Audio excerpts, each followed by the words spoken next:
하나님 말씀 창세기 39장 1절에서 6절까지 우리 같이 읽겠습니다.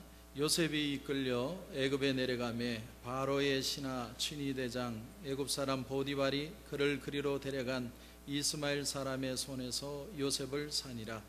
여호와께서 요셉과 함께 하심으로 그가 형통한 자가 되어 그의 주인 애굽 사람의 집에 있으니 그의 주인이 여호와께서 그와 함께 하심을 보며 또 여호와께서 그의 범사에 형통하게 하심을 보았더라. 요셉이 그의 주인에게 은혜를 입어 섬김에 그가 요셉을 가정 총무로 삼고 자기의 소유를 다 그의 손에 위탁하니 그가 요셉에게 자기의 집과 그의 모든 소유물을 주관하게 할 때부터 여호와께서 요셉을 위하여 그 애굽 사람의 집에 복을 내리심으로 여호와의 복이 그의 집과 밭에 있는 모든 소유에 미친지라. 주인이 그의 소유를 다 요셉의 손에 위탁하고 자기가 먹는 음식 외에는 간섭하지 아니하였더라.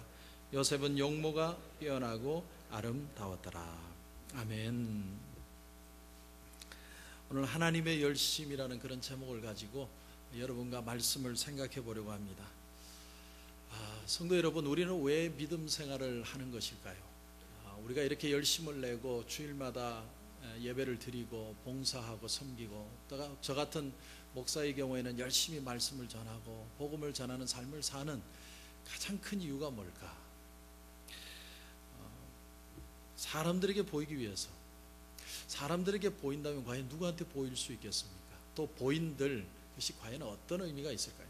그래서 예수님은 우리에게 이런 말씀을 해 주셨습니다. 너는 기도할 때에 내 골방에 들어가 문을 닫고 은밀한 중에 계신 내 아버지께 기도하라. 은밀한 중에 보시는 내 아버지께서 갚으시리라. 나를 보시는 분은 하나님이시고 우리 하나님은 은밀한 가운데 하나님을 바라보도록 우리의 삶을 인도해 가신다는 겁니다. 그렇다면 우리가 믿음 생활을 하는 이유가 우리가 천국 가기 위해서 한다. 여러분, 예수를 내가 믿는 그 순간에 우리는 천국 티켓을 이미 딴 겁니다. 우리는 천국 가는 건 당연한 겁니다. 우리가 신앙생활을 하는 이유가 뭐냐면 내가 천국 갈 수 있는 귀한 축복의 삶이 된 것이 감사해서 우리가 신앙생활을 해가는 것입니다. 천국을 가기 위한 어떤 노력의 일환으로 우리가 신앙생활을 하는 게 아니라 이미 우리는 하나님의 자녀가 되었기 때문에 그 삶을 살아가는 사람들이 되었다는 겁니다. 그래서 시편 1편에도 보면 복 있는 사람은 이렇게 시작을 합니다. 그 말의 뜻이 뭐냐면 굉장히 중요한 의미가 있는데 복을 받을 사람은 미래형의 의미가 아니고 이미 복된 존재가 된 너희들은 완료형입니다. 이미 우리는 다 복받은 존재가 되었기 때문에 그 복받은 존재에 걸맞는 삶을 살아라. 그것이 바로 복 있는 사람으로 시작하는 시편 1편의 내용인 겁니다. 그렇다면 우리는 왜 신앙생활을 할까요? 신앙생활하는 이유가 뭘까요? 아주 단순한 얘기 같지만 믿기 때문에 신앙생활합니다. 믿기 때문에 내가 지금 하는 일이 옳고 필요하고 하나님의 뜻이라고 우리의 마음속에 믿어지기 때문에 오늘 신앙의 삶을 사는 것입니다. 여기서 좀 더 나가서 내가 하는 것이 아니고 하나님이 나로 하여금 하게 하신다고 믿는 겁니다. 내 의지, 내 소원을 이루는 게 아니라 하나님이 나를 이끌고 나를 움직이시고 내 마음을 감당하고 나에게 능력을 주셔서 그 은혜에 힘입어서 내가 이 모든 것을 하는 것이다. 그걸 한마디로 믿는다, 이렇게 표현하는 거예요. 오늘 우리가 읽은 39장, 사실은 요셉의 스토리는 37장부터 시작이 됩니다. 그런데 39장 전에 38장을 보면 갑자기 생뚱맞게도 누구 얘기가 나오냐면 유다에 대한 얘기가 나옵니다. 37장도 요셉의 얘기고 39장도 요셉의 스토리인데 중간에 갑자기 유다라는 사람의 얘기가 끼었습니다. 37장에 요셉이 꿈을 꾼 얘기, 그리고 아버지가 편애한 얘기, 형들에게 미움을 받아서 노예로 팔려간 얘기가 나오다 갑자기 38장에 유다라는 사람이 나와서 다른 스토리를 얘기하다가 39장에 가면 갑자기 요셉이 바로의 친위 대장의 집에 가서 노예가 되어서 살아가는 삶을 얘기합니다. 저도 고민해 봤습니다. 왜 하필이면 말씀을 그대로 이어가지 않고 38장이 갑자기 끼어들었을까? 그래서 학자들의 의견이 참 분분합니다. 모든 학자들의 일관된 생각이 뭐냐면 이 38장은 요셉의 스토리를 방해한다는 겁니다. 다시 말하면 들어가서는 안 될 본문이 들어간 것 같다는 겁니다.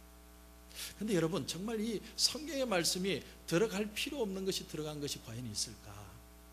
그런데 해밀턴이라는 한 신학자가 이 부분을 이렇게 해석을 했습니다. 38장에 나오는 유다와 39장에 나오는 요셉에게 하나의 공통점이 있다. 분명한 공통점이 있기 때문에 그것을 드러내게 하기 위해서 38장에 유다의 얘기가 들어왔다는 겁니다. 여러분, 이제 앞으로 이 유다라는 사람하고 요셉이라는 사람은 이스라엘 백성들의 리더가 될 사람들입니다. 그런데 하나님이 그들에게 공통적으로 보여주신 그 과연 공통점이 과연 뭐냐? 두 사람의 우선적인 공통점이 뭐냐면 그들은 부모의 집을 떠나 이방으로 갔다는 겁니다. 물론 유다는 자기 마음대로 떠났던 거였고 요셉은 강제로 형들에 의해서 어쩔 수 없이 팔려서 노예로 떠나게 된 것입니다. 또 동일한 특징이 뭐냐면 둘 다 여자의 유혹을 받았다는 겁니다. 여러분, 유다를 보시면 유다의 며느리 중에 다말이라는 여인이 있습니다. 그래서 첫째 아들과 결혼을 했는데 첫째 아들이 죽었습니다. 그 나라의 풍습은 첫째 아들이 죽으면 둘째 아들을 결혼시켜서 대를 잇게 만드는 거예요. 둘째 아들도 결혼을 했더니 죽었습니다. 셋째 아들을 유다가 주는 것이 너무 아까웠는지 다말에게 자기 셋째 아들을 주지 않고 이방으로 떠났습니다. 그래서 이 다말이라는 여자가 어떻게 변장을 하냐면 창녀처럼 변장을 해서 자기 시아버지를 찾아갑니다. 그런데 이 시아버지가 다말이라는 여인을 알아채지 못하고 창녀인 줄 알고 욕정을 참지 못해서 그 여자와 관계를 가지게 되었습니다. 그런가 하면 39장에 넘어오면 똑같이 여자의 유혹을 요셉도 받습니다. 근데 요셉은 유혹을 확실하게 뿌리쳤습니다. 전설에 의하면 이런 얘기가 전해져 옵니다. 오늘 6절 말씀의 끝에도 보면 이런 표현이 나오죠. 요셉은 용모가 빼어나고 아름다웠더라. 이 보디발의 주인의 아내가 이 남자가 너무 아름다우니까, 너무 탐스러우니까 탐을 낸 겁니다. 어느 날 하인들을 다 물리치고 나와 즐기자. 그때 요셉이 이런 얘기를 합니다. 나는 하나님을 믿는 사람이기 때문에 나는 절대로 이런 일을 할 수 없습니다. 그러니까 이 보디발의 아내가 자기가 생각하는 하나님은 우상밖에 없으니까, 자기 방 안에 우상이 서 있으니까 치마를 벗어가지고 확 뒤집어 놓고, 자, 안 보이지? 이제 우리가 좋은 시간을 가지자. 그때 요셉이 아주 유명한 얘기를 합니다. 당신이 믿는 저 우상은 못 보지만 내가 믿는 하나님은 나를 보고 계십니다. 그래서 나는 절대로 죄를 지을 수 없습니다. 여러분, 유다와 요셉을 가만히 보시면 똑같은 환경에 처했는데 두 사람이 하는 행동은 너무 달랐습니다. 유다는 창녀를 가까이 한 사람이고 요셉은 안주인의 유혹을 받으면서도 끝까지 믿음을 지켰던 사람. 유다는 창녀로 변장해 왔는 그 며느리와의 약속을 아주 하찮게 생각한 사람인가 하면, 이 요셉이라는 사람은 하나님 앞에서 그 신뢰, 하나님을 의지하는 그 믿음의 약속에 굳건히 서려고 애를 썼던 사람. 유다라는 사람은 믿음이 불분명한 사람이지만 요셉은 확실한 믿음이 섰던 사람. 앞으로 이제 이 두 사람이 이스라엘을 다 이끌고 갈 텐데 두 사람이 너무 다릅니다. 근데 공교롭게도 예수님은 누구 지파에서 왔느냐면 유다 지파의 계보에서 나셨습니다. 어떤 공통점이 있을까요? 도대체 유다와 요셉이 무슨 공통점이 있습니까? 여러분, 생각해 보면 유다라는 사람은 참 못난 사람입니다. 하지만 나중에 며느리 다말과의 그 관계를 알게 되었고 그때의 유다가 변합니다. 하나님 앞에 회개합니다. 그리고 다시 본 자기 친척들에게, 자기 형제들에게로 돌아오게 됩니다. 창세기 뒷부분에 보면 유다가 어떻게 변화되었는가 하는 모습을 보여줍니다. 자, 요셉이 형들 앞에서 베냐민의 짐 속에서 은잔이 나왔다는 이유로 이 사람은 내 종이 되어야 된다. 그때 막 형제들이 어쩔 줄 몰라 합니다. 그때 유다가 나와서 갑자기 이런 말을 합니다. 주인님이시여, 나를 종으로 삼으십시오. 나를 종으로 삼으시고 내가 평생 당신을 섬기겠습니다. 그런데 만약에 우리 동생 베냐민을 보내지 않으시면 우리 아버지는 화병으로 죽습니다. 내가 당신의 평생 종이 될 테니까 나를 어떻게 하셔도 좋으니까 나를 종으로 삼으십시오. 요셉이 그 순간에요, 너무너무 감정이 복받쳐서 결국은 자기의 비밀을, 자기의 신분을 밝히고 말 엉엉 울면서 형제들과 화해하는 장면이 나옵니다. 참 이상하게도 유다와 요셉의 얘기를 그렇게 아이러니하게도 매치시켜 놓습니다. 유다라는 사람은 처음엔 참 못난 사람인데 근데 나중에 회개하고 참 멋있는 사람이 됐습니다. 회개하고서 아름다운 책임감 있는 사람이 된 것입니다. 그런가 하면 요셉은 그 실수할 수 있는 입장에서도 절대로 하나님의 하나님 되심을 알고 끝까지 믿음을 지킵니다. 자, 이들에게 어떤 공통점이 있을까요? 오늘 39장 1절을 한번 보십시오. 39장 1절을 보면 요셉이 이끌려 애굽에 내려가매, 애굽으로 내려갔다 이렇게 표현을 합니다. 여러분, 이전에도 우리가 읽지 않았지만 37장에 보면 형들의 모함으로 구덩이에 던져졌습니다. 그것도 내려갔다는 표현입니다. 내려갔습니다. 또 보디발의 집에 가서 그 보디발의 아내의 모함으로 옥으로 던져집니다. 그것도 내려가는 겁니다. 계속해서 내려갑니다. 끝이 없는 자락으로 끝없이 떨어집니다. 여러분, 아이러니 아닙니까? 우리가 정말 신앙생활을 열심히 하고 하나님 앞에 성실하게 살면 올라가야지 왜 자꾸 내려갑니까? 우리가 하나님 앞에 살면서 성실하게 살고 열심히 살면 하나님이 우리를 축복하셔서 우리가 자꾸 올라가게 해주셔야지, 우리를 내려가게 하실 때 우리는 그것을 언더스탠드 하기가 힘이 듭니다. 이제 이스라엘의 리더가 돼야 될 유다와 요셉, 이들의 모습을 통해서 하나님은 도대체 우리에게 뭘 교훈하기를 원하셨어요? 여기에 오늘 우리 믿음의 비밀이 있습니다. 여러분, 한번 성경을 오늘은 두 군데만 좀 찾습니다. 시편 105편을 보십시오. 시편 105편. 하나님 말씀 시편 105편. 요셉에 대한 스토리가 아주 자세하게 나오고 있습니다. 시편 105편 16절부터 19절입니다. 시편 105편 16절부터 19절까지 제가 읽겠습니다. 그가 또 그 땅에 기근이 들게 하사 그들이 의지하고 있는 양식을 다 끊으셨도다. 그가 한 사람을 앞서 보내셨으며 요셉이 종으로 팔렸도다. 그의 발은 착고를 차고 그의 몸은 쇠사슬에 매였으니 곧 여호와의 말씀이 응할 때까지라. 그의 말씀이 그를 단련하였도다. 자, 가나안 땅에 기근이 왔습니다. 그런데 기근을 누가 보냈습니까? 하나님이 보내셨다는 거죠. 근데 그 기근을 해결하기 위해서 한 사람을 애굽으로 보내십니다. 그 사람이 누굽니까? 우리가 잘 아는 요셉입니다. 근데 그것을 어떻게 가느냐면 오늘 말씀을 보니까 착고에 채워졌다. 발목을 채우는 쇠사슬입니다. 그리고 그의 몸은 쇠사슬로 매여서 꽁꽁 매여서 그렇게 잡혀갔다는 겁니다. 근데 그 고통스러운 삶이 언제까지 갔느냐? 하나님의 말씀이 응할 때까지, 하나님이 사인을 주실 때까지 계속해서 고통과 아픔이 그 속에 있었다는 겁니다. 우리가 착각하는 것 중에 하나가 뭐냐면 요셉 같은 사람은 좀 남다르기 때문에 남다른 축복의 내용이 있지 않을까 하는 것을 찾아내고 싶은 마음.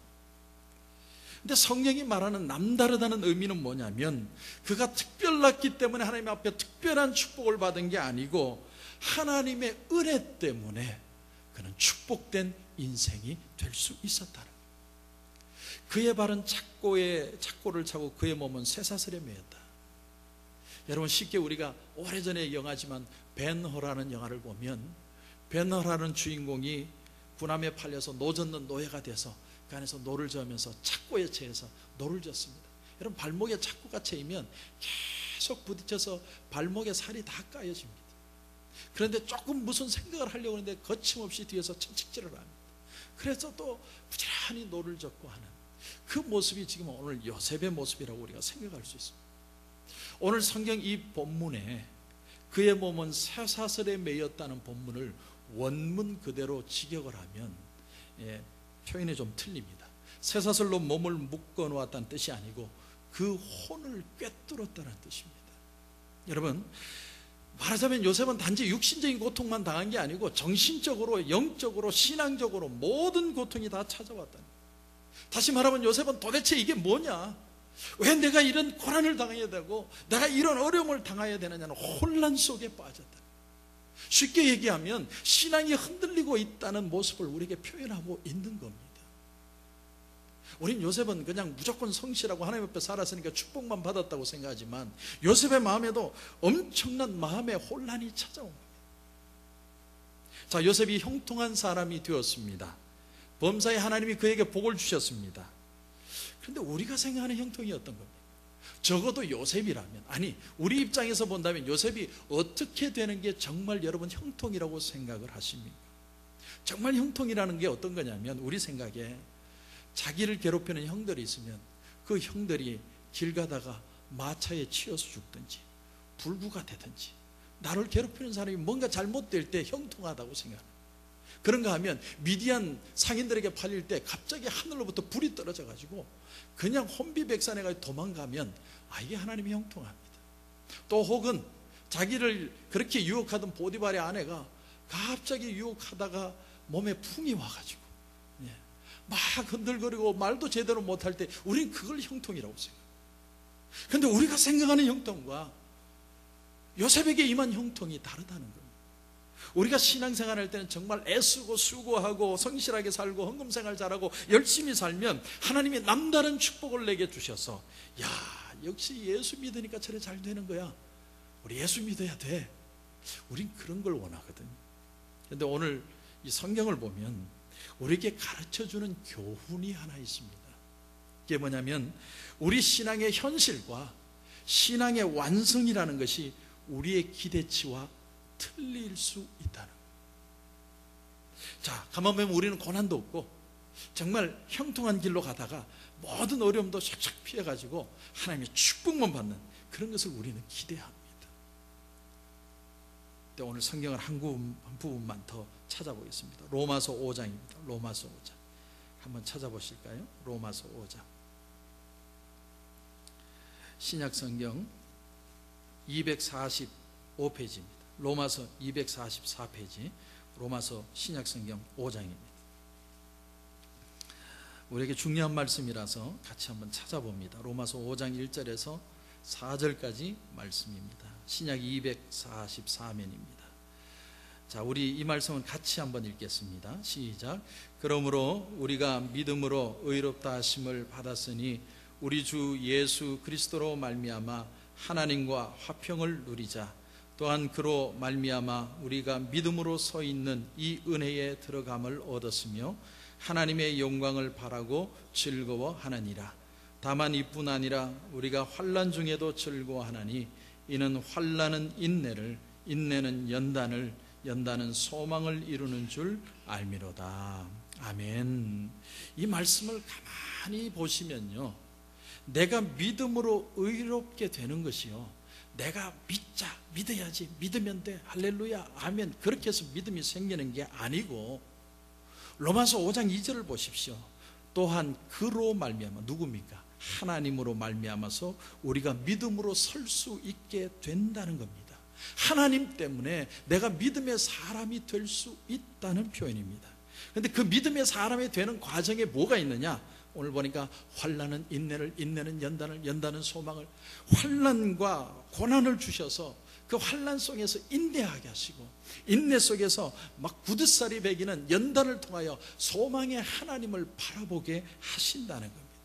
다시 말하면 우리 인생의 믿음의 생활 전체가 하나님으로부터 시작해서 하나님이 지금도 만지시고 하나님이 완성하실 구원 계획 전체를 우리에게 말해주고 있는 것입니다. 죄송하지만 제가 성경 말씀 그대로 정의를 합니다.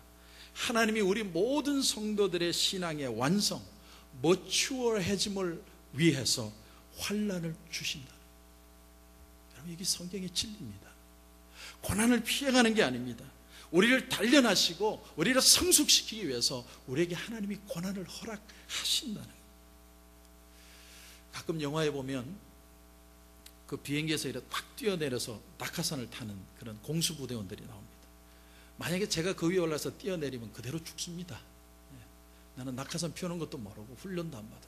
근데 그 사람들은요, 얼마나 많은 훈련을 하는지 모릅니다. 선착순 1명. 그래서 매일 뺑뺑이 돌고, 그 다음에 막타부 훈련이라고 그래서 사람이 제일 공포를 느끼는 11.3m 높이 가서 수없이 뛰어내리는 훈련을 하고, 그 훈련을 받고 땀을 몇 바가지 흘린 뒤에 비행기에 올라가서 뛰어내리니까 낙하산을 펼 정신이 있는 겁니다.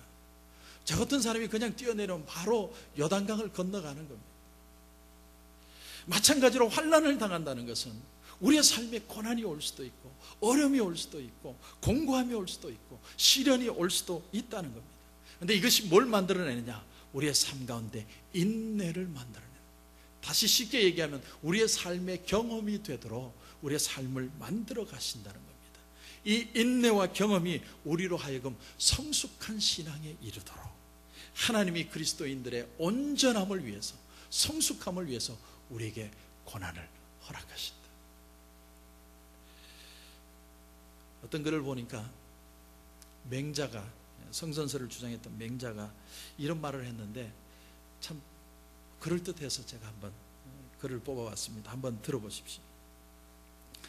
하늘이 어떤 이에게 장차 큰 일을 맡기려 할 때는 반드시 먼저 그 마음을 수고롭게 하고 그 근육과 뼈를 지치게 하며 육체를 굶주리게 하고 생활을 공공하게 해서 행하는 일이 뜻대로 되지 않도록 가로막는데, 이것은 그의 마음을 움직여 그 성질을 단련시키며 예전에는 도저히 할 수 없었던 일을 더 잘하도록 하기 위함이다. 사람은 언제나 잘못을 저지른 뒤에야 바로잡을 수 있고, 곤란을 당하고 뜻대로 잘 되지 않은 다음에야 분발하고 상황을 알게 되며, 잘못된 신호가 나타난 뒤에야 비로소 깨닫게 된다. 내부적으로 법도 있는 집안은 제대로 보필하는 선비가 없고, 외부적으로 적이나 외환이 없는 나라는 언젠간 망하게 된다. 우리는 그 다음에야 우환이 사는 길이고 안락이 죽는 길임을 알게 되는 것이다. 어떻습니까? 어떤 고난의 비밀을 아주 삶을 통해서 안 것 같은, 신앙인은 아니지만 비슷한 생각을 좀 한 것 같습니다. 여러분, 우리가 결혼을 해서 부부가 되고 살 때, 젊었을 때 우리의 생각이 뭡니까? 저도 젊었지만 젊었을 때의 생각이 뭐냐면, 진심과 열정만 있으면 우리는 모든 문제를 극복해 갈 수 있다는 거예요. 그런데 세월이 흘러갑니다. 시간이 가면 갈수록 우리가 나이가 들면서 느끼는 게 뭐냐면, 정말 내가 이 여자를 사랑했을까?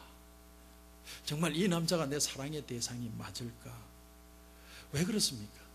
우리의 마음속에 열정과 진심은 다 사라져가고 자꾸 이런 생각이 드는 겁니다.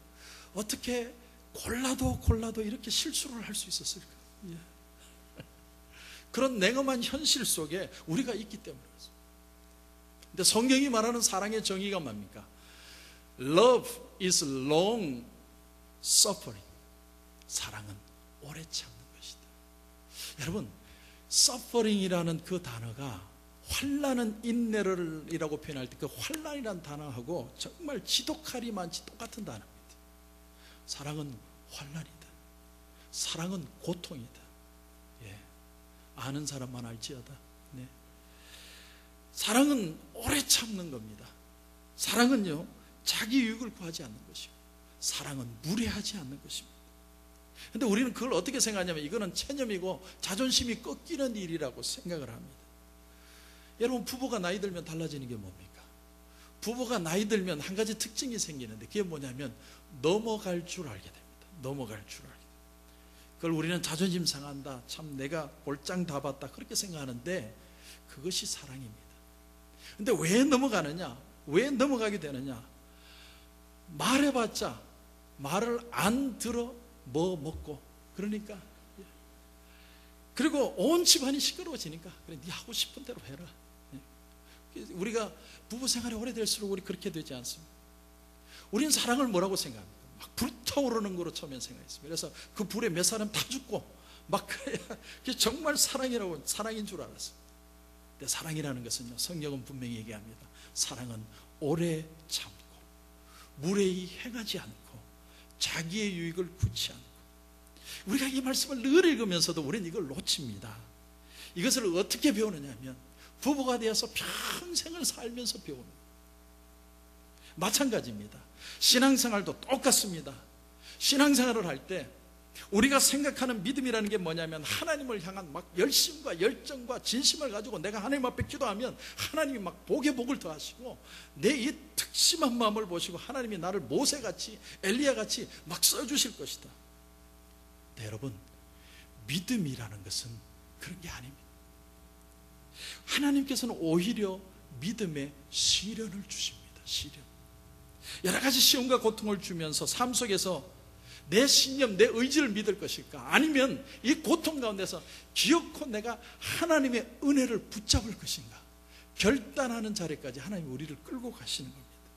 그래서 우리는 우리의 열심과 충성과 자랑과 경쟁을 막 믿음이라고 생각하면서 왜 하나님이 나를 축복하지 않으실까? 막 화를 낼 때가 있습니다. 여러분, 오늘 말씀의 주인공인 요셉을 한번 보십시오. 우린 요셉을 설명할 때 어떻게 생각합니까? 요셉은 하나님을 향한 비전도 있고 열정도 있고 그 믿음에 열심히 있었기 때문에 하나님이 축복해 주셨다.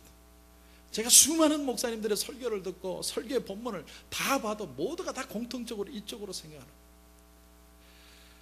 저도 마음은 그쪽에 가 있습니다.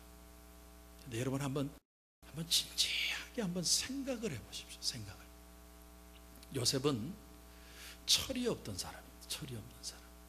창세기 37장에 보면 아버지 앞에 와서 형들의 잘못을 계속 고자질합니다. 근데 아버지가 잘한다 말은 안 했지만 그것을 그대로 방관합니다. 다시 말하면 자꾸 고자질해서 아버지한테 일러 바치니까 형제들 간에 벽이 생겼습니다. 눈에 보이지 않는 어떤 큰 벽이 생겨서 서로의 마음이 거칠게 만들어 준 겁니다. 그런데 하나님의 열심이 그 요셉을 만져가기 시작합니다. 저는 지금 요셉이 성실하지 못했고 신앙이 없었고 꿈이 없었다 그런 기준으로 얘기하는 게 아닙니다. 저는 그걸 모든 것을 인정하지만 잘 들으셔야 됩니다. 우리에게 있는 이 열심, 이 고난 속에도 믿음을 지키게 하는 이 모든 것들, 이것이 누구의 열심의 인도함이냐는 거예요. 여기까지 와서 이것을 깨달아야만 우린 이걸 은혜라고 표현하는 겁니다. 하나님이 나를 붙드시고 하나님의 열심히 오늘 저와 여러분을 이 자리에 있게 하신 줄 분명히 믿으시길 바랍니다. 좋은 그릇이 되도록 불가마 속에서 계속해서 우리를 그릇으로 만들고 가고 계십니다. 오늘 그런 마인드를 가지고 오늘 2절 말씀, 오늘 말씀의 39장 2절 말씀을 한번 보십시오. 2절 말씀을 보니까 이렇게 시작이 됩니다. 여호와께서 요셉과 함께 하심으로. 자, 그런데 원문에 보면 이 말씀 앞에 전치사 바브라는 전치사가 하나 빠졌습니다. 그 바브라는 전치사의 뜻이 뭐냐면 그러나 이런 뜻입니다. 우리 본문에는 빠졌죠. 그래서 그러나를 넣어서 제가 한번 다시 읽어보겠습니다. 1절부터 요셉이 이끌려 애굽에 내려가매 바로의 신하 치윤이 대장 애굽 사람 보디발이 그를 그리로 데려간 이스마엘 사람의 손에서 요셉을 사니라. 그러나 여호와께서 요셉과 함께 하심으로 그가 형통한 자가 되어 그의 주인 애굽 사람의 집에 있으니. 여러분, 대조가 선명하죠. 애굽으로 내려간다는 것은 고통입니다. 엄청난 고통. 내가 감당할 수 없는 혼을 꿰뚫는 정신을 혼미하게 만드는 엄청난 고통이었는데 그러나 하나님이 요셉과 함께 하셨다. 여러분, 참 공교롭게도 요셉의 생애 가운데 처음으로 함께 하셨다는 단어가 여기서 나옵니다. 지금까지 아버지 품에 있을 때는 요셉은 하나님을 잘 몰랐습니다. 꿈도 꿨고 아버지 사랑도 받았고 하나님이 그런데 함께 했다는 기록이 없습니다. 그러다가 혼자 되었을 때, 형들 때문에 혼자 되었을 때, 야곱이 마치 에서를 속이고 바단 아람으로 혼자 도망갈 때 그곳에서 하나님을 만나게 된 것입니다. 아버지가 보이지 않기 시작하자 하나님이 보이기를 시작합니다. 바로 이때 나타난 단어가 뭐냐면 여호와께서 요셉과 함께 하셨다. 여러분, 함께라는 말이요, 신구약 성경에 144번 정도 나옵니다. 그런데 이 함께라는 단어 속에 아주 신비한 놀라운 뜻이 있습니다. 하나님의 아들이 이 땅에 인간의 몸을 입고 탄생하게 될 것인데 그 이름을 임마누엘이라 하라. 이를 번역하면 하나님이 우리와 함께 하심이라. 여러분, 전능하신 하나님이 오늘 죄 많은 우리 인간과 함께 하시겠다. 너무나도 크신 영원하신 하나님이 오늘 제약된 시간 속에 우리 속에 같이 들어오시겠다는 겁니다. 불가능이 없으신 그런 능력의 하나님께서 아무것도 할 수 없는 우리 인간을 찾아오셔서 함께해 주시겠다는 겁니다. 여러분, 이것이 바로 신구약을 관통하는 함께라는 단어의 비밀입니다. 주님의 성령 지금 이곳에, 우리가 그 찬양을 부르는 이유가 뭡니까? 성령이 우리 가운데 임재하여 주시옵소서. 다시 말하면 성령님, 우리와 함께 해달라고 하나님 앞에 찬양을 올리는 겁니다.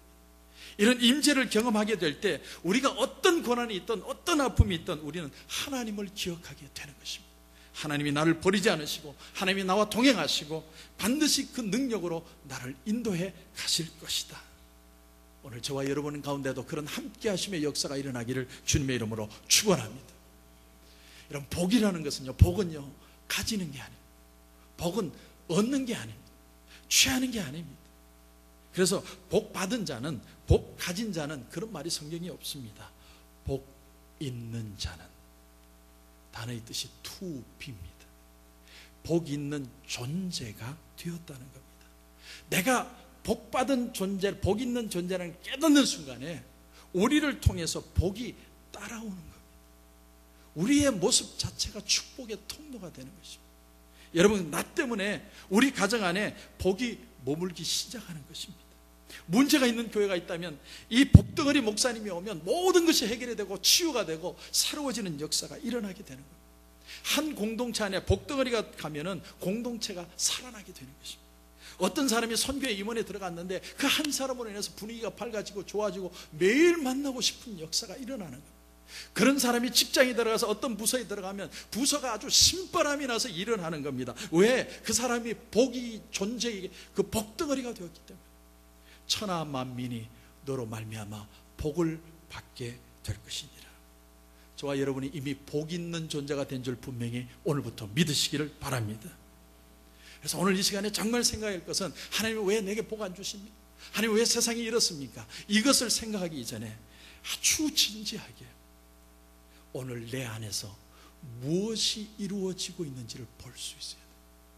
그걸 생각해. 하나님, 내 속에 오늘 무엇을 깨닫게 하시길 원합니다.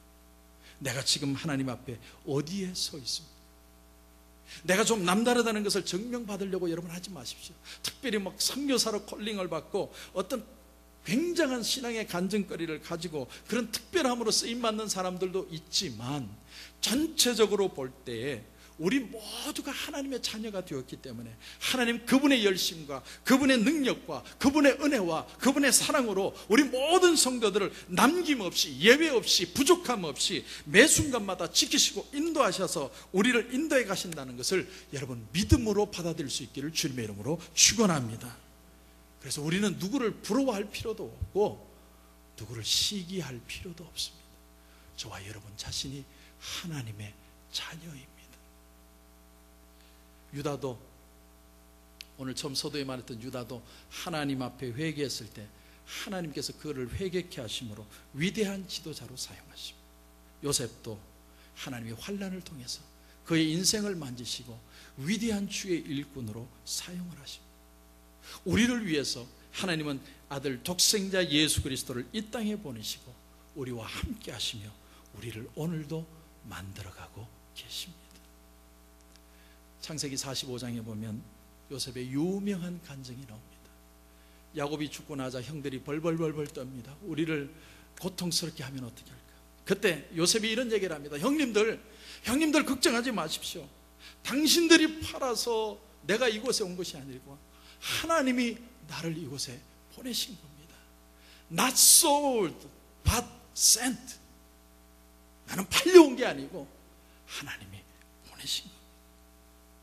요셉은 철저하게 하나님의 함께 하심의 은혜를 고난 가운데서 경험하게 되어서 멋추어해졌습니다. 여러분, 요셉의 성공은 하나님의 사람으로서의 바른 길이었습니다. 요셉의 성공의 길은 하나님의 열심으로 만들어진 성실함이었습니다. 하나님은 오늘도 저와 여러분을 버리지 않고 저와 여러분을 만져가고 계십니다. 절대로 하나님은 포기하지 않습니다. 왜? 우리는 하나님의 자녀이기 때문에. 오늘 이 말씀이 여러분의 삶의 능력이 될 수 있기를 바랍니다. 도전이 되시기를 바랍니다. 다시 한번 하나님 앞에서 포기되지 않은 내 인생, 하나님 앞에 소망을 가지고 끝까지 달려가시는 놀라운 역사가 우리 가운데 넘칠 수 있기를 주님의 이름으로 축원합니다.